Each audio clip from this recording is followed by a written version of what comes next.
नमस्कार माऊली हो. आपली संस्कृती भाग 30 च्या आजच्या अत्यंत विशेष आणि मनाला स्पर्श करणाऱ्या भागात तुमचं स्वागत आहे. माऊली हो, अधिक मास म्हणजेच पुरुषोत्तम मास हा महिना, हा पवित्र महिना आता संपत आला आहे. काहींनी या महिन्यात पूजा केली, काहींनी व्रत केलं, काहींनी दान केलं, तर काहींनी फक्त देवाचं नाव घेतलं. पण हा महिना संपण्यापूर्वी एक गोष्ट ऐकणं खूप गरजेचं आहे. कारण अनेक लोक अधिक मास संपला की पुन्हा जुन्या आयुष्यात हरवून जातात. पुन्हा राग, पुन्हा भांडणं, पुन्हा लोभ, पुन्हा देवापासून दूर जाणं. माऊली हो, आजचा हा भाग तुमच्या मनाला आतून हलवून टाकेल. ही कथा आहे एका अशा व्यक्तीची ज्याचं आयुष्य पुरुषोत्तम मासामुळे बदललं. पण एक चूक त्याच्याकडून झाली. आणि मग काय झालं? व्हिडिओ शेवटपर्यंत नक्की पहा. कारण शेवटी मी तुम्हाला अधिक मास संपण्यापूर्वी करायची एक अत्यंत महत्त्वाची गोष्ट सांगणार आहे. श्रीमंत पण दुःखी माणूस. एका शहरात मोहन नावाचा एक व्यापारी राहत होता. त्याच्याकडे भरपूर पैसा होता, मोठं घर, दुकान, गाड्या. पण तरीही त्याच्या चेहऱ्यावर कधी आनंद दिसत नव्हता.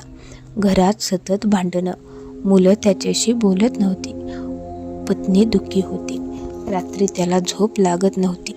तो अनेकदा विचार करायचा, इतका पैसा असूनही मी शांत का नाही? एक दिवस गावात एक संत आले. मोहन त्यांच्या दर्शनाला गेला.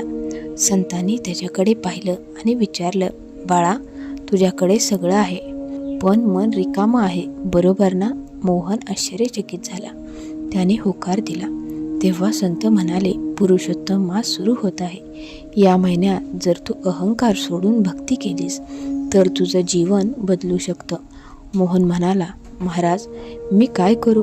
संत शांतपणे म्हणाले, दररोज सकाळी श्री विष्णूंचं नाम घे, दान कर, गरिबांना मदत कर आणि सर्वात महत्त्वाचं, लोकांशी प्रेमाने वाग. पहिल्या दिवशी मोहनला खूप विचित्र वाटलं. कारण त्याने आयुष्यात कधी मनापासून पूजा केली नव्हती. तो रोज सकाळी उठू लागला, तुळशीपुढे दिवा लावू लागला, ओम नमो भगवते वासुदेवाय मंत्र जपू लागला. हळूहळू त्याच्या मनात शांतता निर्माण होऊ लागली. तो गरिबांना अन्नदान करू लागला. ज्यांच्याशी तो पूर्वी उद्धटपणे बोलायचा त्यांच्याशी आता प्रेमाने बोलू लागला.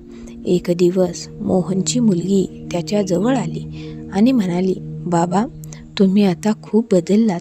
हे ऐकून मोहनच्या डोळ्यात पाणी आलं. कारण अनेक महिन्यानंतर त्याच्या मुलीने त्याच्याशी प्रेमाने संवाद केला होता.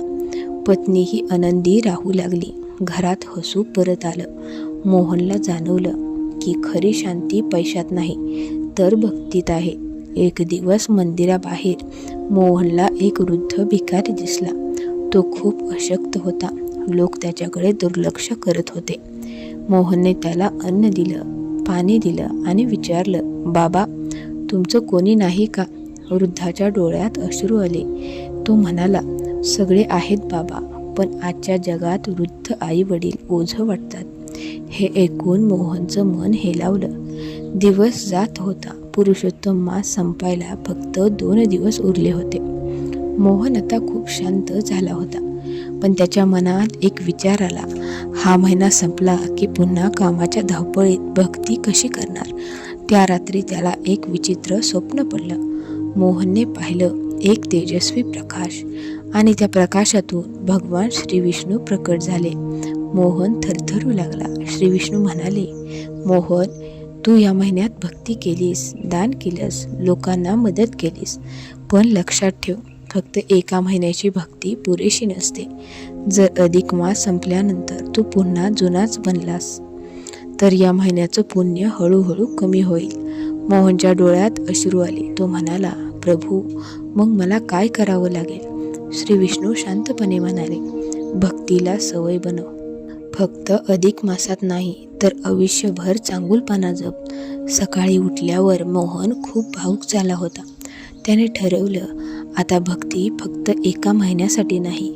तो रोज मंदिरात जाऊ लागला, गरीब मुलांच्या शिक्षणासाठी मदत करू लागला, आई वडिलांचा आदर करू लागला, घरातील नोकरांशी सुद्धा प्रेमाने वागू लागला. लोक म्हणू लागले, मोहन पूर्ण बदलला. खरी भक्ती म्हणजे काय? माऊली हो, आज अनेक लोक अधिक मासात भक्ती करतात, पण महिना संपला की सगळं विसरतात. पुन्हा राग, पुन्हा लोभ, पुन्हा वाईट सवयी. पण खरी भक्ती म्हणजे देवाचं नाव फक्त मंदिरात घेणं नाही, तर एखाद्याला मदत करणं, आईवडिलांचा आदर करणं, गरिबांना अन्न देणं आणि मन शुद्ध ठेवणं. अधिक मास संपण्यापूर्वी हे नक्की करा. माऊली हो, हा पवित्र महिना संपण्यापूर्वी या गोष्टी नक्की करा.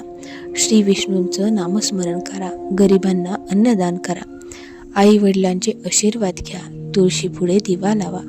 शक्य असेल तर भगवद्गीतेचा एक अध्याय वाचा.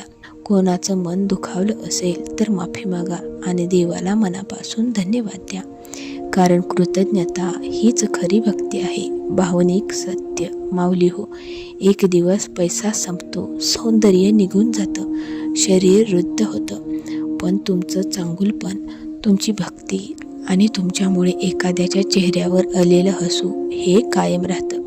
पुरुषोत्तम मास आपल्याला हाच संदेश देतो, माणूस म्हणून चांगलं जगा.